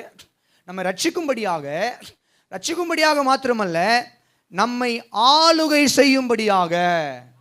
அல்லேலூயா சொல்லுங்களேன். அப்போ கவனிங்க, the government shall be upon his shoulder அப்படின்னா தமிழில் வாசிக்கிறோம், கர்த்தத்துவம் அவர் தோளின் மீது இருக்கும். அவர் நம்மை ஆளுகிறவராக இருக்கிறார். நல்லதா ஆமென் சொல்லுங்களேன். அவர் நம்மை சொல்லுங்க ஆளுகிறவராக இருக்கிறார். அவர் நம்மை ஆளுகை செய்ய அவர் பிறந்தார். அவர் ஏன் பிறந்தார்னா, நம்முடைய இருதயத்தில் அவர் வாசம் செய்வதற்காக பிறந்தார். ஏன் அவர் பிறந்தார்? நம்முடைய குடும்பத்தில், நம்முடைய வாழ்க்கையில் அவரும் ஒரு நபராய் இருக்க வேண்டும் என்று அவர் பிறந்தார். நம்முடைய குடும்பத்திற்கு இயேசுவானவர் தலைவராய் இருக்கும்படியாய் அவர் பிறந்தார். ஆமென் சொல்லுங்களேன். இந்த உலகத்தின் ராஜாக்களுடைய தன்மைகளை எல்லாம் கொஞ்சம் பாருங்கள். இந்த உலகத்தின் ராஜாக்கள் என்ன பண்ணுவாங்க? அவங்க மக்களிடத்திலிருந்து தங்களுக்கு ஏதாவது ஆதாயம் இருக்கிறதா, கிடைக்குமா அப்படின்னு அதிகமாக பார்ப்பாங்க. வரி பணம் கட்டு. எந்த ராஜாக்களாக இருந்தாலுமே அந்த நாட்கள்லேயே வரி பணங்கள் கட்டக்கூடிய காரியங்கள் எல்லாம் இருந்தது இயேசு கிறிஸ்து நாட்கள்லேயே. அப்போ அவங்க என்ன பண்ணுவாங்க? இந்த மக்கள் மூலமாக, அல்லது இந்த மக்கள் செய்து வருகிற தொழில் மூலமாக, இந்த மக்கள் செய்து வருகிற மற்ற காரியங்கள் மூலமாக தங்களுக்கு ஏதாவது லாபம் கிடைக்குமா அப்படின்னு சொல்லி என்ன பண்ணுவாங்கன்னு சொல்லி கேட்டிங்கன்னா பார்ப்பாங்க. இந்த மக்களை சுரண்டக்கூடிய ராஜாக்கள் தான் தேசங்களில், உலகத்தில் அதிகமாக இருக்கிறார்கள், அன்றையிலிருந்து இன்று வரைக்கும். ஆனால் வேதம் சொல்லுகிறது, இந்த இயேசுவானவர் நம்மை இருதயத்தை ஆளப்போகிற ஆவிக்குரிய ராஜாவாக, ஸ்பிரிச்சுவல் கிங், ஒரு ஆவிக்குரிய ராஜாவாக அவர் பிறந்து, அவர் நம்மிடத்தில் எதிர்பார்ப்பதெல்லாம் எந்த ஒரு காரியமும் கிடையாது. அவர் நம்முடைய இருதயத்தை எதிர்பார்க்கிற ராஜாவாக இருக்கிறார். அல்லேலூயா சொல்லுங்களேன். நம்முடைய இருதயத்தை நல்லா தான் சொல்லுங்களேன் ஒரு அல்லேலூயா. ஆண்டவருடைய நாமத்திற்கு கனமும் மகிமையும் உண்டாவதாக. அவர் பாருங்க, நம்மிடத்துல பெரிய காரியங்களெல்லாம் எதிர்பார்க்கல, நம்முடைய இருதயத்தை எதிர்பார்க்கிறாரு. ஆனா அவர் தம்மையே நமக்காக கொடுத்தார். ராஜாக்கள் எல்லாம் நீங்க பாத்தீங்கன்னா சும்மா வர மாட்டாங்க. பயங்கர, இன்னைக்கு சாதாரண ஆட்களே பாடி கார்ட்ஸோட வராங்க. சாதாரண ஆட்களே பவுன்சர்ஸ் வச்சு பாடி கார்ட்ஸ்லாம் வச்சு வராங்க. இப்போ ராஜாக்கள்லாம் வந்தால் எப்படி இருக்கும் பாருங்க. பயங்கர பந்தோபஸ்தோட என்ன பண்ணுவாங்கன்னா ராஜாக்கள் எல்லாம் வருவாங்க. ஆமாவா இல்லையா சொல்லுங்க? ஆமாம் இல்லையா? ஆனால் இந்த இயேசுவானவர் பாருங்க, அவர் வேதம் சொல்லுகிறது தாழ்மையின் ரூபம் எடுத்தார். எங்க அவர் பிறந்தாரு? பெத்லகேம் என்கிற ஒரு சாதாரண ஒரு கிராமத்தில் பிறந்தார். எங்க அவர் பிறந்தார்? அவர் பிறந்த போது என்ன இல்லை, எங்கேயுமே அவருக்கு என்ன கிடைக்கல, ரூம் கிடைக்கல, இடம் கிடைக்கல. அதனால எங்க வச்சாங்க அவரை? மேஞ்சர், தீவன தொட்டியில வச்சாங்க. குதிரைகளும் ஆடுகளுக்கும் மாடுகளுக்கும் தீவனம் வைப்பாங்க இல்லையா, அந்த தொட்டியில இயேசுவானவர் என்ன பண்ணாங்கன்னா படுக்க வச்சாங்க. ஆமென் அல்லேலூயா சொல்லுங்களேன், சத்தமா சொல்லுங்களேன். இந்த உலகத்தின் ராஜாக்கள் எல்லாம் பிரம்மாண்டமான மாளிகையில பிறப்பாங்க. உலகத்தின் ராஜாக்களுடைய பிள்ளைகள், ராஜாக்களுடைய வாரிசுகள் பிரம்மாண்டமான மாளிகையில பிறப்பாங்க. இயேசுவானவர் சாதாரண என்ன பண்ணார்னா, அவர் தீவன தொட்டியில அவர் என்ன பண்ணப்பட்டார்னா அவர் படுக்க வைக்கப்பட்டார். தாழ்மையுள்ள ஒரு ராஜா. அடுத்தது பார்க்குறோம், கவனிங்க. இந்த உலகத்தின் ராஜாக்கள் எப்படிப்பட்ட குணம் உடையவங்கன்னா, பலவிதமான ஆயுதங்களை, அணு ஆயுதம் செய்கிறோம், அப்புறம் போர் ஆயுதங்களை செய்கிறோம், போர் விமானங்கள், போர் கப்பல்கள். ஏன் அப்படின்னு சொல்லிட்டு, எப்போ வேண்டுமானாலும் யுத்தம் வரும், எப்போ வேண்டுமானாலும் சண்டைக்கு ஆயத்தமாக இருக்கும். ஆனால் வேதம் சொல்கிறது, இயேசுவானவர் பூமிக்கு பிறந்த பொழுது இந்த பூமிக்கு கொடுக்கப்பட்ட செய்தி என்ன? உன்னதத்தில் தேவனுக்கு மகிமை, பூமியிலே சமாதானம். ஆமென் அல்லேலூயா சொல்லுங்களேன். சமாதானம் கொடுக்கிற ஒரு ராஜாவாக, தாழ்மையுள்ள ஒரு ராஜாவாக, எந்த நேரத்தில் வேண்டுமானாலும் நாம் அவரை நோக்கி கூப்பிட்டால், எந்த நேரத்தில் வேண்டுமானாலும் நாம் அவரை நோக்கி ஜெபித்தால், விண்ணப்பம் பண்ணினால் நமக்கு மறு உத்தரவு கொடுக்கிற ஒரு நல்ல ராஜாவாக அவர் இந்த பூமியில நமக்காக பிறந்தார். கரங்களை தட்டியோ உயர்த்தியோ ஒரு அல்லேலூயா சொல்லுங்களேன். கவனிங்க, இப்போ இவர் எப்படிப்பட்ட பாருங்க, ராஜா என்று வேதம் சொல்லுகிறது. ஆனா அவர் எப்படி பிறந்தாரு? எளிமையான கிராமத்துல ஒரு மாட்டு கொட்டகையிலே வச்சுப்போம். அது மாட்டு கொட்டகை தானா, இல்ல ஆடு இருக்கிற இடமா, இல்ல குதிரை இருக்கிற இடமான்னு நமக்கு தெரியாது. ஆனா மாட்டு கொட்டகன்னு பேசி பழகியாச்சு. சரி, அப்படி வச்சுக்கலாம், சரிங்களா, பேச்சுக்காக. சரியா? அது உபதேசம் கிடையாது. மாட்டு கொட்டகையில தான் இயேசு பிறந்தார். எங்க சர்ச்சில் எங்க பாஸ்டர் சொன்னார் தெரியுமா, எங்க பாஸ்டர் பைபிள் காலேஜ்லாம் நடத்துறாங்க, அப்படிலாம் பேசக்கூடாது. சரியா? அப்படியே வச்சுப்போம். அந்த கணக்குப்படி எளிமையான மாட்டு கொட்டகையிலே பிறந்தாருன்னு வச்சுக்கோங்க. ஆனா அவர் தீவன தட்டியில கடத்தப்பட்டிருந்தார் என்பது உண்மை. ஆமென் சொல்லுங்களேன். ஒரு ராஜா, ஒரு தெய்வம் மனிதனை ஆளப்போகிற ராஜா எளிமையான விதத்தில் பிறந்தாரு. அவர் பிறந்தபோது கொடுக்கப்பட்ட செய்தி சண்டை அல்ல, சமாதானம். இந்த பூமியில் என்ன உண்டாகும்? குடும்பங்களில் சமாதானம், இருதயத்தில், ஒரு மனிதனுடைய இருதயத்தில் சமாதானம், ஒரு மனிதனுடைய குடும்பத்தில் சமாதானம். அல்லேலூயா சொல்லுங்களேன். அவனுடைய வாழ்க்கையில் இருக்கிற பாவ சாபங்கள் எல்லா ரோகங்களையும் நீக்கி அந்த மனிதனுடைய இருதயத்தில் சமாதானம் கொடுக்கிற ஒரு தேவனாக, அது மாத்திரம் இல்லாமல் இம்மானுவேலாக நம்மோடு கூட இருக்கிற மற்ற ராஜாக்களிடத்துல நம்ம அண்டி போகக்கூட முடியாது பாருங்க. ஆனால் வேதம் சொல்லுது, இவர் பிறந்த போது அவர் கொடுக்கப்பட்ட பெயர்களில் ஒன்று இம்மானுவேல். இம்மானுவேல் என்றால் தேவன் நம்மோடு இருக்கிறவர், அப்படின்னா நம்மோடு வாசம் பண்ணுகிறவர். அல்லேலூயா சொல்லுங்களேன். அப்போ என்ன அர்த்தம்? இயேசுவானவர் ராஜாவாய் பிறந்தார், ராஜாவாய் நமக்கு கொடுக்கப்பட்டார், சேவியரா, முதல்ல இரட்சகராய் நமக்கு கொடுக்கப்பட்டார், இரண்டாவது ராஜாவாக கொடுக்கப்பட்டார். எப்படிப்பட்ட ராஜாவாக? தாழ்மையானவராக. தாழ்மையானவராக மாத்திரமல்ல, சமாதானம் கொடுக்கிறவராக. சமாதானம் கொடுக்கிறவராக மாத்திரமல்ல, நம்மோடு கூட இருக்கிறவராக, ஒரு ஊழியனாக, பணிவிடை செய்கிற, நமக்கு சேவை செய்கிறவராக, நமக்கு நம்முடைய தேவைகளை சந்திக்கிறவராக நமக்கு கொடுக்கப்பட்டார். இப்போ என்னன்னு சொல்லிக்கிட்டீங்கன்னா, இந்த ராஜாவுக்கு நம்முடைய இருதயத்தில் இடம் உண்டா? இயேசுவானவர் பிறந்த பொழுது அங்க இடம் இல்லை. அவரை அந்த பிள்ளையை படுக்க வைப்பதற்கு இடம் இல்லை. இன்னைக்கு இயேசுவானவர் பிறந்த 2000 வருஷம் ஆகுது. இன்னைக்கு இயேசுவானவர் எங்க இடத்தை கேட்கிறார்னா, நம்முடைய இருதயங்கள் இடத்தை கேட்கிறார். இயேசுவானவர் பிறந்த பொழுது மனிதர்கள் 3 விதமாக ரியாக்ட் பண்ணாங்க. எந்த விதங்கள் எல்லாம் ரியாக்ட் பண்ணாங்கன்னு சொல்லிக்கிட்டீங்கன்னா, சில மனிதர்கள், உதாரணத்துக்கு ஏரோதுவை நீங்கள் எடுத்துக்கொள்வீர்களானால், இயேசுவை எப்படியாகிலும் கொலை செய்துவிட வேண்டும் என்று இயேசுவை பகைக்கிறவனாக இருந்தான். ஏனென்றால் யூதருக்கு ராஜாவாக பிறந்திருக்கிறவர் எங்கே என்கிற செய்தியை கேட்ட உடனே இவனுக்கு என்ன ஆச்சுன்னு சொல்லி கேட்டாங்கன்னா, என்னுடைய ராஜ பதவியை வேற யாராவது இந்த இயேசுவானவர் பறித்து விடுவாரோ என்கிற ஒரு வெறுப்புல, பயத்துல இயேசுவானவரை வெறுக்க ஆரம்பித்தான். இன்னைக்கு இயேசுவை வெறுக்கிற ஒரு கூட்டம், இயேசுவை வெறுக்கிற ஒரு கூட்டம். ரெண்டாவது, இதே இயேசுவானவர் பிறந்த பொழுது மேய்ப்பர்களுக்கு செய்தி அறிவிக்கப்பட்ட போது இந்த மேய்ப்பர்கள் எல்லாம் ஓடி வந்து என்ன பண்றாங்கன்னா, மகிழ்ச்சியாய் ஓடி வந்து பிறந்த அந்த இயேசுவை என்ன பண்றாங்கன்னா, பார்த்து அவரை துதித்து பாடுகிறார்கள், போய் பறைசாற்றுகிறார்கள். இயேசுவானவர் பிறந்த பொழுது சிமியோன், அன்னாள் என்கிற தேவ மனிதர்களை குறித்து வேதத்தில் வாசிக்கிறோம். அவர்கள் எல்லாம் தேவனை புகழ்ந்து பாடினார்கள். இயேசுவானவர் பிறந்த பொழுது தேவ தூதர்களின் பரம சேனை வானத்திலிருந்து தோன்றி அவர்கள் என்ன பண்ணாங்கன்னா, தேவனை புகழ்ந்து பாடுகிறார்கள். அப்போ கவனிங்க, இயேசுவானவருடைய பிறப்பின் நற்செய்தியை ஏற்றுக்கொள்ளுகிற ஒரு கூட்டம், இயேசுவானவரை பகைக்கிற ஒரு கூட்டம். இயேசுவானவர் பிறந்த பொழுது 3வது ஒரு கூட்டம் இருந்தது, யூத மத தலைவர்கள். இவர்கள் நன்கு வேதத்தை அறிந்தவர்கள், வேதத்தின் சத்தியங்களை நன்கு அறிந்தவர்கள். இயேசு எங்க மேசியா எங்க பிறப்பார், அவர் எப்படிப்பட்டவராக இருப்பார் என்கிற சத்தியங்களை எல்லாம் அறிந்தவர்கள். ஆனாலும் கூட இயேசுவானவர் பிறந்த பொழுது இவர்கள் இயேசுவை தேடவும் இல்லை, இயேசுவானவரை தேட வேண்டும் என்கிற உணர்வும் அவர்களுக்குள்ள வரவில்லை. அவர்கள் எப்படிப்பட்ட ஒரு குணமுடையவர்களாக இருந்தாங்க அப்படின்னு சொல்லிக்கிட்டீங்கன்னா, நோ, தே வேர் சென்ஸ்லெஸ் பீப்புள். அவர்கள் உணர்வு இல்லை, அவர்கள் நிராகரிக்கக்கூடிய, இக்னோரிங், இயேசுனுடைய பிறப்பை இக்னோர் பண்ணக்கூடியவர்களாக இருந்தார்கள். இந்த காலை வேளையில் பிரியமானவர்களே, உங்களுக்கு முன்பதாக வைக்கிற ஒரு 3 ஆப்ஷன். இயேசுவானவர் ராஜாவாக உங்களுக்காக பிறந்தார். என்ன ராஜாவானா, போன வருஷமே இந்த காரியத்தை தான் குறித்து பேசினேன், அவர் ராஜாவாக பிறந்தார் அப்படின்னு சொல்லிட்டு. ஆனால் இதில் ஒரு காரியத்தை இந்த வருஷத்தில் நான் கூட்ட விரும்புகிறேன். என்னென்னா, அவர் ராஜாவாய் நம்முடைய இருதயங்களை ஆளுகை செய்ய பிறந்தார்.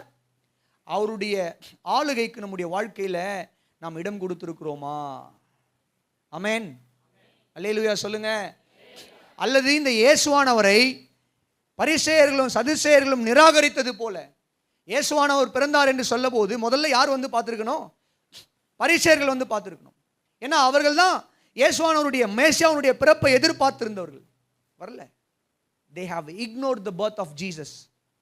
இன்னைக்கு இயேசுவானவர் உங்களுக்காக பிறந்திருக்கிறார், எனக்காக பிறந்திருக்கிறார். இன்னைக்கு நம்ம அவரை நம்முடைய வாழ்க்கையில் நம்ம புறக்கணிக்க போகிறோமா, அல்லது அவரை பகைக்கிற ஒரு வாழ்க்கையை வாழப் போகிறோமா, அல்லது அவரை நம்முடைய இருதயத்திலையும் குடும்பத்திலையும் ஏற்றுக்கொண்டு இயேசுவே இவ்வீட்டின் தலைவன், இயேசுவே இந்த வீட்டின் ராஜாவாக இருக்கிறார் என்கிற ஒரு வாழ்க்கையை நாம் வாழப்போகிறோமா? ஒரு நிமிஷம் நம்ம சிந்தித்து பார்த்தோம் என்றால், நல்லா கவனிங்க, நம்ம அநேகருடைய வாழ்க்கையில் ஏதாவது ஒரு பகுதியில் இயேசுவானவருக்கு இடம் கொடுத்துருக்க மாட்டோம். இன்னைக்கு நான் ரட்சிக்கப்பட்டு மனம் திரும்பி சபையில் இணைக்கப்பட்டிருக்கிறேன் என்று சொல்லுகிறவர்கள் கூட ஏதாவது ஒரு பகுதியில் இயேசுவானவருக்கு இடம் இருக்காது. உதாரணத்துக்கு சில காரியங்கள் எல்லாம் நீங்கள் குடும்பத்தில் நீங்கள் எடுத்துக்கொள்வீர்களானால், சில தீர்மானங்களை எல்லாம் நான் தான் எடுப்பேன் அப்படின்னு நம்ம மைண்டில் வச்சுருப்போம். பல காரியங்கள் வச்சுக்கலாம், சரியா? பண விஷயம் இருக்கு, இல்லை திருமண காரியங்கள் இருக்கு, பிள்ளைகளுடைய எதிர்காலத்து குறித்ததான காரியங்கள் இருக்கு, அல்ல சொத்து ஏதாவது காரியங்களை வாங்கக்கூடிய காரியங்கள், இவைகள் எல்லாம் இருக்கு. பார்த்தீங்களா? இவைகள் எல்லாவற்றிலுமே நாம் இயேசுவானவருக்கு இடம் கொடுத்துருக்கிறோமா? நம்முடைய பண காரியங்களில் இயேசுக்கு இடம் கொடுத்துருக்கிறோமா? நம்முடைய குடும்ப பர்சனல் காரியங்களில் இயேசுவானவருக்கு இடம் கொடுத்துருக்கிறோமா? நம்முடைய பிஸ்னஸில் இயேசுவானவருக்கு இடம் கொடுத்துருக்கிறோமா? நம்முடைய வாழ்க்கையில் நாம் செய்கிற வேலையில் இயேசுவானவருக்கு இடம் கொடுத்துருக்கோமா? நாம் எடுக்கிற தீர்மானங்கள், நம்முடைய பிள்ளைகளுடைய எதிர்காலத்தை குறித்தான தீர்மானங்கள் இயேசுவானவருக்கு இடம் கொடுத்துருக்கிறோமா? அவருடைய ஆலோசனையின்படி தான் எடுக்கிறோமா? அவருடைய வசனம் காட்டுகிற ஆலோசனையின்படி தான் எடுக்கிறோமா? அல்லது நம்முடைய சுய தீர்மானங்களை நாம் எடுக்கிறோமா? ஒரு அம்மா தன்னுடைய பிள்ளைக்கு பர்த்டே செலிப்ரேட் பண்ணாங்களாம், நல்லா பிரம்மாண்டமாக. இந்த மாதிரி இதை விட பிரம்மாண்டமாக என் மனைவி தான் இதெல்லாம் பண்ணணும்னு சொன்னாங்க. இதை செய்த எல்லா வாலிப பிள்ளைகளுக்கு நான் நன்றிகளை தெரிவித்துக் கொள்கிறேன். சிம்பிளான ஒரு டெக்கரேஷன் தான், ஆனால் எனக்கு டெக்கரேஷன்லாம் பெரிய ஈடுபாடு கிடையாது. நேற்று வரைக்கும் நான் வேணாம் தான் சொல்லிட்டு இருந்தேன். வேணாம், எதுக்கு டெக்கரேஷன்? சபைக்கு அலங்காரம் எதுனா மக்கள் தான் சபைக்கு அலங்காரம். அல்லேலூயா. இந்த பலூன்லாம் ஒரு நாள் 2 நாள் 4 நாள், இந்த பேப்பர் எல்லாம் 4 நாள் 5 நாள், இந்த லைட்லாம் எத்தனை நாள் எரியும் தெரியாது, போயிடும். சபைக்கு அலங்காரம் மக்கள் தான். ஆனால் இன்னைக்கு நீங்கள் வந்தவங்க நிறைய பேர் எதிர்பார்த்துருப்பீங்க, சர்ச்சில் என்னெல்லாம் பண்ணியிருப்பாங்க, அலங்காரம் நல்லா இருக்குது. ஆனால் நான் சொல்கிறேன், இதெல்லாம் அலங்காரம் கிடையாது. சபைக்கு நீங்கள் தான் அலங்காரம். நீங்கள் சர்ச்சில் வந்து உட்காந்தா தான் அலங்காரம். அல்லேலூயா சொல்லுங்கள். நீங்கள் சபையில் வந்து உட்கார்றது தான் சபைக்கு அலங்காரம். ஆண்டவர் நாமத்துக்கு மகிமை உண்டாகும். நம்ம என்ன பண்ணாங்க, வீட்டுக்குள்ளே பிரம்மாண்டமாக இதெல்லாம் பண்ணிட்டு எல்லாரையுமே இன்வைட் பண்ணிட்டாங்க. எல்லாரும் வந்துட்டாங்க. ஒரு பெரிய ரெஸ்டாரண்ட்டில் ரெசார்ட்டில் என்ன பண்ணிட்டாங்கன்னா பர்த்டே செலிப்ரேஷன் புக் பண்ணிவிட்டு பெரிய ரெசார்ட்டில் நடக்குது. அப்போ என்ன பண்ணுறாங்க, வந்து விருந்தாளிகள் எல்லாம் கேட்குறாங்க, அந்த பிள்ளை சின்ன பிள்ளை, எங்கப்பா உங்கள் பிள்ளையை காணோம், பர்த்டே கேக் வெட்டலாம் கூப்பிடுங்க அப்படின்னு சொல்லும்போது, இல்லை இல்லை இல்லை இல்லை பிள்ளையை வீட்டில் விட்டு வந்துட்டேன். பிள்ளைய பயங்கரமான ஜுரம், உடம்பு சரியில்லை. அவங்களுடைய அப்பா என்ன பண்ணுவார், வீட்டில் அவனை பார்த்துக்கிடுவார். நம்ம என்ன பண்ணுவோம், இங்கே கேக் வெட்டி அவன் சார்பா செலிப்ரேட்டு பண்ணுவோம் அப்படின்னு சொல்லி இந்த தாய் என்ன பண்ணுறாங்கன்னா அந்த பிள்ளை சார்பாக கேக் வெட்டி செலிப்ரேட் பண்ணி பெரிய ரெசார்ட்டில் பயங்கரமான செலிப்ரேஷன். இன்னைக்கு நிறைய கிறிஸ்மஸ் ஆராதனைகளும் கிறிஸ்மஸ் கூட்டங்களும் இப்படி தான். இயேசுவானவரே இல்லாத ஒரு கிறிஸ்மஸ் ஆராதனை, இயேசுவானவரே இல்லாத ஒரு கிறிஸ்மஸ் கொண்டாட்டம் வீடுகளில். சில வீடுகள் எல்லாம் கிறிஸ்மஸ் கொண்டாட்டம், ஆனால் அந்த வீட்டுக்குள்ளே இயேசுவானவரே இல்லை. அவங்களுடைய இருதயத்தில் இயேசுவானவருக்கு இடமே இல்லை. சில சபைகள் எல்லாம் இயேசுவானவருக்கு பயங்கரமான பிரம்மாண்டமான அலங்கரிப்பு, பயங்கரமான லட்சக்கணக்கில் செலவு, ஆனால் சபைக்குள்ளே இயேசுவானவர் இல்லை. சபைக்குள்ளே இருக்கிற மக்களுக்குள்ளே இயேசுவானவர் இல்லை. வாழ்க்கையில் இயேசுவானவருக்கு எல்லா இடங்களிலும் நாம் இடம் கொடுத்திருக்கிறோமா? அல்லேலூயா சொல்லுங்க. இயேசுவானவர் அதை தான் எதிர்பார்க்கிறேன். இந்த அலங்காரத்தை எல்லாம் அவர் எதிர்பார்க்கல. அல்லேலூயா சொல்லுங்க. இந்த கிறிஸ்மஸ் ட்ரீ, இந்த அலங்காரம், இந்த மற்ற காரியங்கள் எல்லாவற்றையும் இயேசுவானவர் என்ன பண்ணல சொல்லுங்க. கிறிஸ்மஸ் என்று வந்துட்டாவே கலர் லைட்ஸ் எல்லாம் போட்டு கிறிஸ்மஸ் ட்ரீ எல்லாம் வச்சு எல்லாரும் இந்த மாதிரி எல்லாம் அற்புதமாக, இன்னும் சில சபைகள் எல்லாம் பார்த்தா பயங்கரமான லட்சக்கணக்கில் செலிப்ரேட் பண்ணுவாங்க. அதெல்லாம் இயேசுவானவர் எதிர்பார்க்கல. இயேசுவானவர் இந்த கிறிஸ்மஸ் நன்னாளில் நம்மிடத்தில் எதிர்பார்ப்பது என்ன தெரியுமா? நம்முடைய இருதயத்தை எதிர்பார்க்கிறார். கரங்களை தட்டியோ உயர்த்தியோ ஒரு அல்லேலூயா சொல்லுங்களேன். நான் சொல்றேன், இயேசுவானவருக்கு நம்முடைய இருதயத்தை கொடுக்காமல் நாம் கொண்டாடுகிற எல்லா கிறிஸ்மஸும் அது வீணான கிறிஸ்மஸ். இயேசுக்கு இருதயத்தில் இடம் கொடுக்காம, இயேசுக்கு குடும்பத்தில் இடம் கொடுக்காம, இயேசுக்கு முழுமையாய் நம்முடைய வாழ்க்கையில் இடம் கொடுக்காம, ஒரு ஒரு ஒரு ஒரு கதை ஒன்று படித்தேன், ரொம்ப ஆச்சரியமா. அது மாதிரி சண்டே ஸ்கூல் பிள்ளைங்களுக்கு சண்டே ஸ்கூல் டீச்சர் என்ன பண்ணாங்களா, இந்த நேட்டிவிட்டின்னு சொல்லுவாங்க, கிறிஸ்மஸ் நேட்டிவிட்டி, இயேசுவானவர் பிறந்தார் இல்லையா, அந்த நாடகத்தை நடித்து காட்டுவாங்களாம். அப்போ காட்டும் பொழுது சின்ன சின்ன பிள்ளைங்க, ஒரு பிள்ளை என்ன ஸ்டார் வேஷம் போட்டாச்சு, இன்னொரு பிள்ளைக்கு மரியாள் வேஷம், இன்னொரு பிள்ளைக்கு யோசேப்பு வேஷம், இன்னும் இந்த மாதிரி ஒவ்வொரு பிள்ளைகளுக்கு ஒவ்வொரு வேஷம் போட்டு அதில் ஒருத்தனுக்கு என்ன வேஷம்னு சொல்லி கேட்டிங்கன்னா அந்த ரூம் கீப்பர்.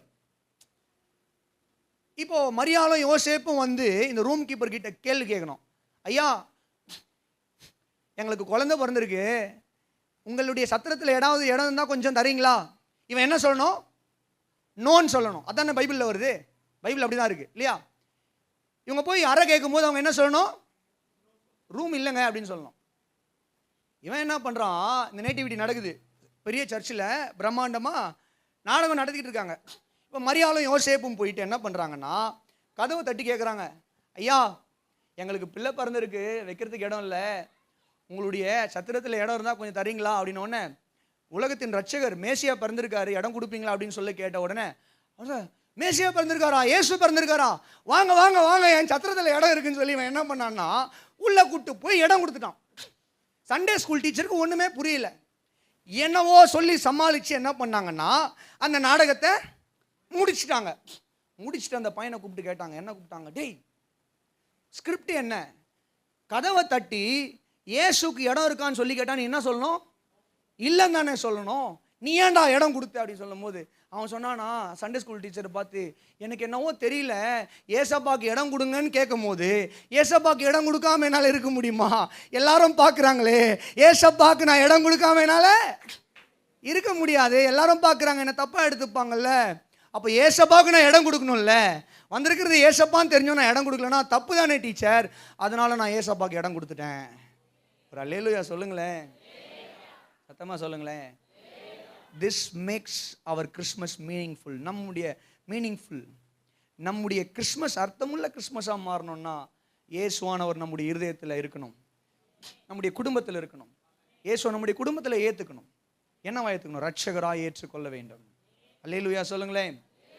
கடைசியாக ஒரு காரியத்தை சொல்லி முடிக்கிறேன்.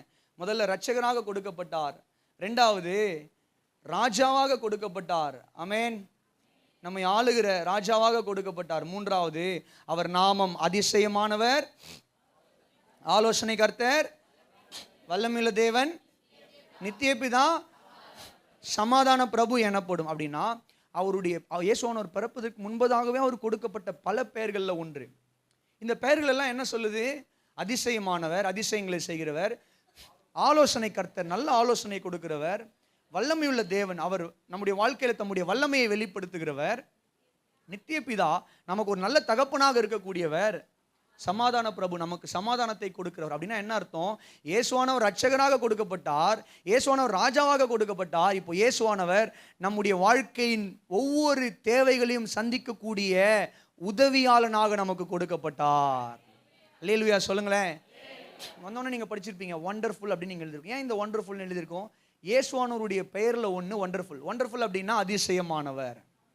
எல்லாரும் சொல்லுங்களேன், இங்கிலீஷில் சொல்லுங்க. ஒண்டர்ஃபுல், அதிசயமானவர். டிஎல் மூடி என்று ஒரு பெரிய பிரசங்கியா இருந்தார். அவருடைய கூட்டங்கள் எல்லாம் பாடக்கூடிய ஒரு நபர் இருந்தார். அவர் பேர் சாங்கி. அவர் பேர் என்ன பேருன்னு சொல்லிட்டுனா சாங்கி. அவர் ஒரு நாள் ஒரு இடத்துக்கு ஊழியத்துக்காக ஒரு நீராவி கப்பலில் படகுல அவங்க பிரயாணம் செய்து கொண்டிருந்த பொழுது அந்த படகுல எல்லாரும், அவர் நல்லா பாடுவார், அவர் பாடுறதை கேட்ட உடனே அவர் பாடுறவர் அப்படின்னு சொல்லி தெரிஞ்ச உடனே அங்கே இருந்தவங்க என்ன கேட்டாங்க, கொஞ்சம் பாடுவீங்களா நீங்கள் அப்படின்னு சொன்னால், இவர் என்ன பண்ணாருன்னா ஒரு ஆண்டவருடைய ஒரு பாட்டை ஆரம்பிச்சு, அது கிறிஸ்மஸ் தினமாக, அதாவது கிறிஸ்மஸ் சீசனாக இருந்ததுனால ஒரு அழகான ஒரு பாட்டை பாடுறார். இந்த பாட்டை கேட்ட உடனே அதே படகுல இருந்த இன்னொருத்தர் என்ன பண்ணுறாருன்னு சொல்லி கேட்டீங்கன்னா, ஒரு இடத்துல வந்து, நீங்கள் 1975 போன்ற காலகட்டத்தில் இராணுவத்தில் இருந்தீங்களா? ஆமாம் நான் இருந்தேன். சரி மன்னிக்கணும், 1860 காலகட்டங்களில். ஆமாம் இருந்தேன். 1862 காலகட்டத்தில் ஒரு குறிப்பிட்ட ஒரு காட்டு பகுதியை சொல்லி, இந்த காட்டுக்குள்ளே உங்களுக்கு டியூட்டி போட்டிருந்தாங்களா? நல்லா யோசிச்சு பாருங்க. 1862. ஆமாம் 1960 நான் டியூட்டியில் தான் இருந்தேன். 1862 நான் வந்து அந்த காடுகளில் எனக்கு டியூட்டி போட்டிருந்தாங்க. அப்போ இந்த இடத்துல இருந்தீங்களா? ஆமாம் நான் சில நாட்கள் அந்த இடத்துல இராணுவத்தில் நான் என்ன பண்ணேன்னா இருந்தேன்.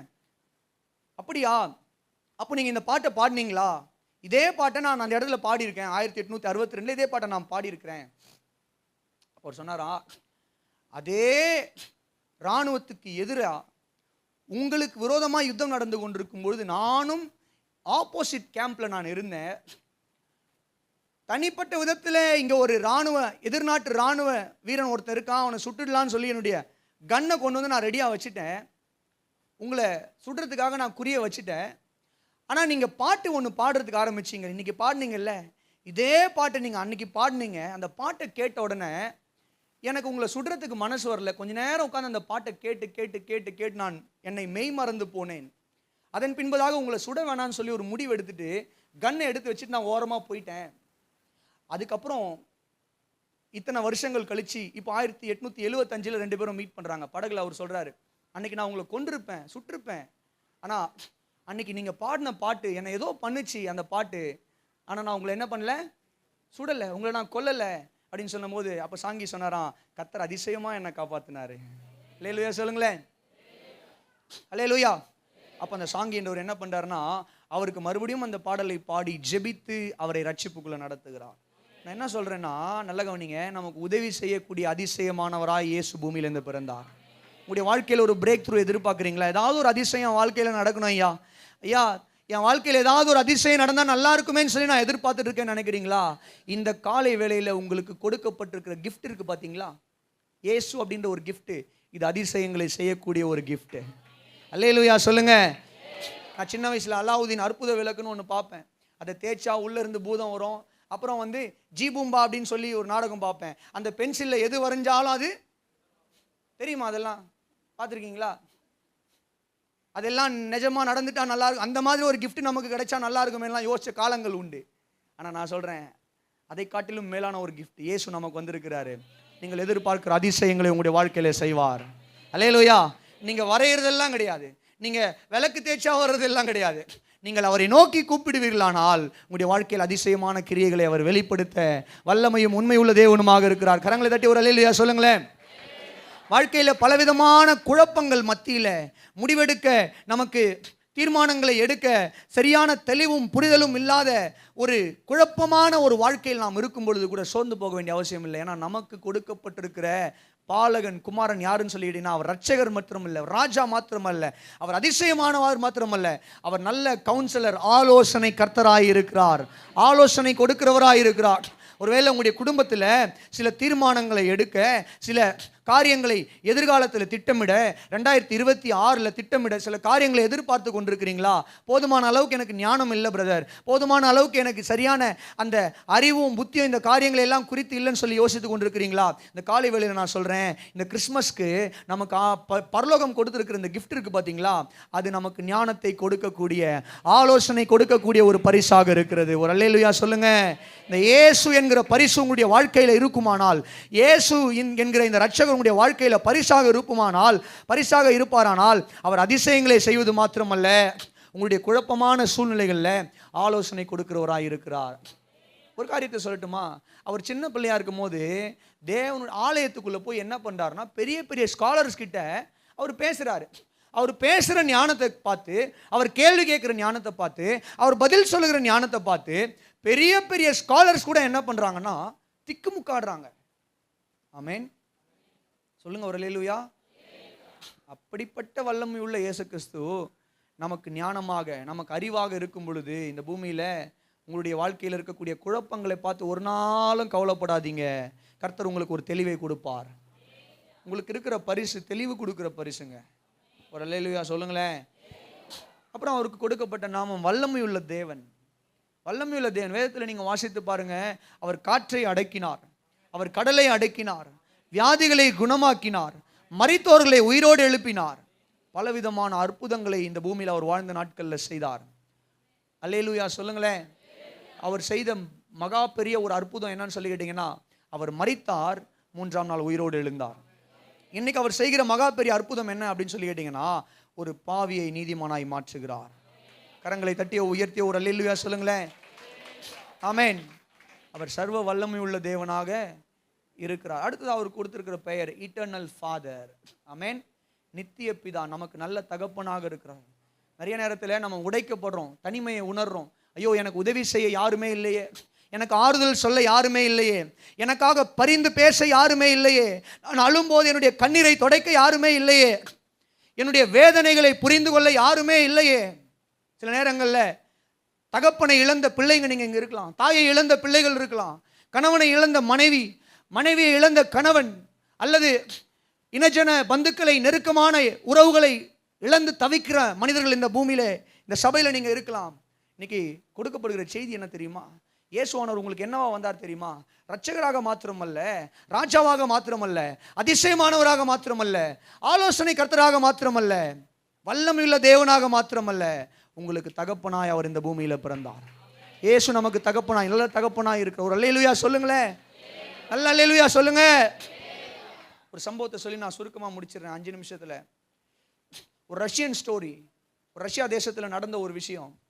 மிஷா என்கிற ஒரு சின்ன பிள்ளை குறித்து.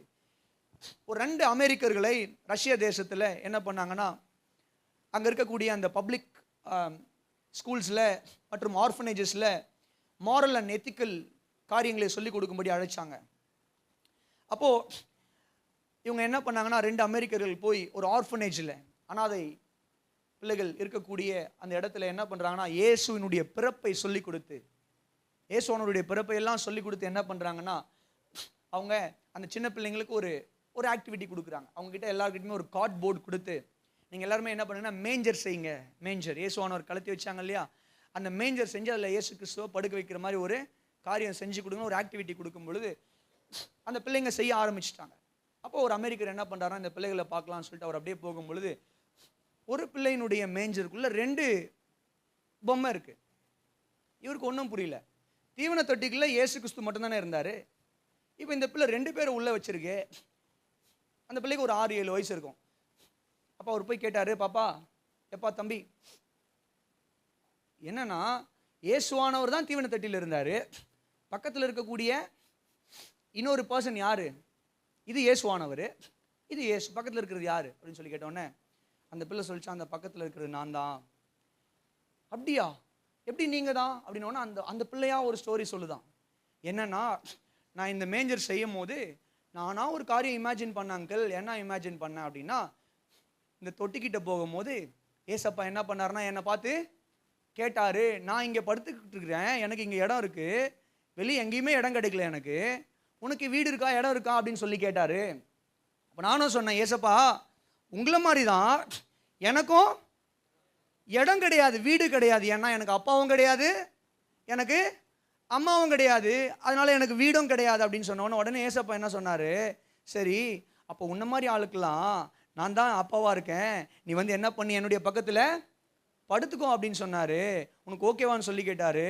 அப்போ நான் வந்து ஏசப்பா உங்களுக்கு கிஃப்ட் கொடுக்கறது என்கிட்ட எதுவுமே இல்லை, நானும் வந்து உங்கள் பக்கத்தில் படுத்துக்கிட்டேன்னா இந்த குளிர்காலத்தில் உங்களுக்கும் கொஞ்சம் எதமாக இருக்கும், நான் உங்களுக்கு கிஃப்டாகவும் வரேன், நீங்கள் எனக்கு அப்பாவாகவும் இருங்க அப்படின்னு சொல்லிட்டு நான் என்ன பண்ணேன்னா இந்த தொட்டிக்குள்ளே ஏறி படுத்துக்கிட்டேன். இதுதான் அங்கிள் ஸ்டோரி அப்படின்னு சொல்லிச்சான் அந்த பாப்பா. அல்லேலூயா. அதை எழுதினவங்க சொல்கிறாங்க, அந்த கதையை இன்னைக்கு வரைக்கும் நான் படிக்கும் போது என்னுடைய கண்களில் கண்ணீர் வருகிறது. ஆமென். நான் உண்மையாக சொல்கிறேன், இந்த கதையை நான் சொல்லும் பொழுது அந்த பாப்பா சொன்ன கதை ஒரு இமேஜினேஷன் கதையாக இருந்தாலுமே நம்முடைய இருதயங்களை உடைக்கக்கூடிய ஒரு கதையாக. ஆமென் ஆமென். வெளியே கண்ணீர் வரலைனாலும் உள்ளுக்குள்ளே ஒரு சொட்டு கண்ணீராவது நமக்குள்ளே வந்தே தீரும். ஆமென். அந்த பிள்ளை ஒரு காரியத்தை புரிஞ்சுக்கிச்சு. இந்த ஆதரவற்ற உலகத்தில், இந்த ஆறுதல் இல்லாத உலகத்தில், இந்த மாய்மாலமான உலகத்தில் என்னை புறக்கணிக்காத, எனக்கு ஆறுதல் செய்யக்கூடிய, எனக்கு உதவி செய்யக்கூடிய ஒரு நல்ல தகப்பன் இந்த இயேசுவானவர் என்பதை அந்த சின்ன பிள்ளை புரிஞ்சுக்கிட்டு அந்த மேஞ்சரில் இதுவும் ஏறி படுத்துக்கிச்சான் பாருங்க. அல்லேலூயா சொல்லுங்களேன், சத்தமாக சொல்லுங்களேன். இந்த காலை வேளையில் நான் சொல்கிறேன், இந்த உலக மனிதர்கள் உங்களுக்கு ஆறுதல் செய்யாமல் போகலாம், இந்த உலக மனிதர்கள் உங்களுக்கு ஆறுதலாக இல்லாமல் போகலாம், இந்த உலக மனிதர்கள் உங்களுக்கு உதவி செய்யாமல் போகலாம், இந்த உலக மனிதர்கள் உங்களை நேசிக்காமல் போகலாம். ஆனால் வேதம் சொல்லுகிறது, 2000 வருஷங்களுக்கு முன்பதாக பெத்லகேமில் பிறந்த இயேசுவானவர் என்கிற பரிசு, நமக்கு கொடுக்கப்பட்ட பரிசு, நமக்கு தகப்பனாய் இருக்கிறார்.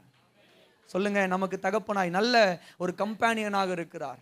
அல்லேலூயா சொல்லுங்களேன். நான் சொல்கிறேன், இன்னைக்கு நம்ம எல்லாருமே மேஞ்சரில் ஏறி படுக்கணும். ஆமென். நம்ம எல்லாருமே மேஞ்சருக்குள்ளே ஏறி படுக்கணும். ஏன்னா நம்மை அப்யூஸ் பண்ணாத, நம்மை புறக்கணிக்காத ஒரு நல்ல தகப்பன் நமக்கு உண்டு. அவர்தான் இயேசு கிறிஸ்து. கடைசியாக, entire world is searching for peace. இயேசுவானவர் கொடுக்கப்பட்ட ஒரு நாமம், அதிசயமானவர் மாத்திரமல்ல, ஆலோசனை கர்த்தர், வல்லமையுள்ள தேவன், நித்திய பிதா மாத்திரமல்ல, சமாதான பிரபு. ஆமென். உங்களுடைய இருதயங்களில், உங்களுடைய வீடுகளில் அவர் சமாதானத்தை கொண்டு வருகிறவராக இருக்கிறார். இந்த இயேசுவானவர் உங்களுடைய வாழ்க்கையில் இருப்பாரானால், உங்களுடைய இருதயத்தில் இருப்பாரானால், உங்களுடைய வாழ்க்கையில் நீங்கள் சமாதானத்தை அனுபவிக்கலாம். அவர் சொன்னார், இந்த உலகம் கொடுக்கிற சமாதானம் அல்ல, ஒரு குடிகாரனுக்கு கிடைக்கிற சமாதானம் அல்ல. ஒரு குடிகாரன் குடிச்சான்னா ஒரு 5 மணி நேரம் 6 மணி நேரம், அல்லது அவனுடைய தலைக்கு மேலே தண்ணியை ஊற்றுற வரைக்கும் அவனுக்கு சமாதானம் இருக்கும். இல்லை ஒரு பணக்காரனுக்கு இருக்கிற சமாதானம் அவனுக்கு பணம் இருக்கிற வரைக்கும் தான். இந்த உலகத்தின் பொருட்கள் கொடுக்கிற சமாதானம் அல்ல. ஆண்டவர் சொன்ன இந்த உலகம் கொடுக்கிற சமாதானம் அல்ல, நான் உங்களுக்கு வைத்து போகிற சமாதானம். அவர் சொன்னார் என்னுடைய சமாதானம், டிவைன் பீஸ் அப்படின்னா தெய்வீக சமாதானம். இந்த உலகத்தின் பாடுகள் மத்தியிலையும் கஷ்டங்கள் மத்தியிலையும் போராட்டங்கள் மத்தியிலையும் இயேசு நமக்குள்ள இருப்பாரானால் நாம் இந்த பூமியில சமாதானமாய் ஜீவனம் பண்ண முடியும். அல்லேலூயா சொல்லுங்களேன். அப்போ இந்த காலை வேளையில் நான் சொல்கிறேன், உங்களுடைய வாழ்க்கையில் ஒருவேளை சமாதானத்துக்காக எதிர்பார்த்துட்டு இருக்கிறீங்களா? ஆண்டவர் உங்களுடைய வாழ்க்கையில் சமாதானம் கொடுக்கிறவராக இருக்கிறார். 2000 வருஷத்துக்கு முன்பதாக நமக்கு ஒரு பாலகன் பிறந்தார், நமக்கு ஒரு குமாரன் கொடுக்கப்பட்டார். நமக்கு ஒரு பாலகன், எனக்கு, எல்லாரும் சொல்லுங்க, எனக்கு, உங்களுக்கு, தனிப்பட்ட விதத்தில் நாம் ஒவ்வொருவருக்கும் அவர் கொடுக்கப்பட்டார். அல்லேலூயா சொல்லுவோமா? ஆண்டவர் நாமத்துக்கு மகிமை உண்டாவதாக. என்னவாக கொடுக்கப்பட்டார்? நமக்கு ஒரு பரிசாக கொடுக்கப்பட்டார். எப்படிப்பட்ட பரிசு? இரட்சகராக நமக்காக வந்தார். ஆமென். இரட்சகராக கொடுக்கப்பட்டார். அல்லேலூயா சொல்லுங்க. அப்புறம் ராஜாவாக கொடுக்கப்பட்டார். ஆமென். நமக்கு உதவி செய்கிறவராக கொடுக்கப்பட்டார். எல்லாரும் சொல்லுங்க, இரட்சகராக கொடுக்கப்பட்டார், ராஜாவாக கொடுக்கப்பட்டார், உதவி செய்கிறவராக கொடுக்கப்பட்டார். அதனால உங்களுடைய வாழ்க்கையில சோர்ந்து போகாதீங்க. உங்களுக்கு இருக்கக்கூடிய தலை சிறந்த பரிசு இயேசுதான். அவர் உங்களுடைய வாழ்க்கையில் இருப்பாரானால் உங்களுடைய வாழ்க்கை மேன்மையாய் மாறும். கர்த்தர் உங்களுடைய வாழ்க்கையை அலங்கரிப்பார். அல்லேலூயா சொல்லுங்களேன். கர்த்தர் உங்களுடைய வாழ்க்கையை அலங்கரிப்பார். நல்ல ஒரு அல்லேலூயா சொல்லிடுங்க. ஆண்டவர் நாமத்திற்கு கனமும் மகிமையும் உண்டாவதாக. ஜெபிக்கலாமா? எல்லாரும் எழுந்து நிற்கலாம். கர்த்தர் நாமத்திற்கு மகிமை உண்டாவதாக.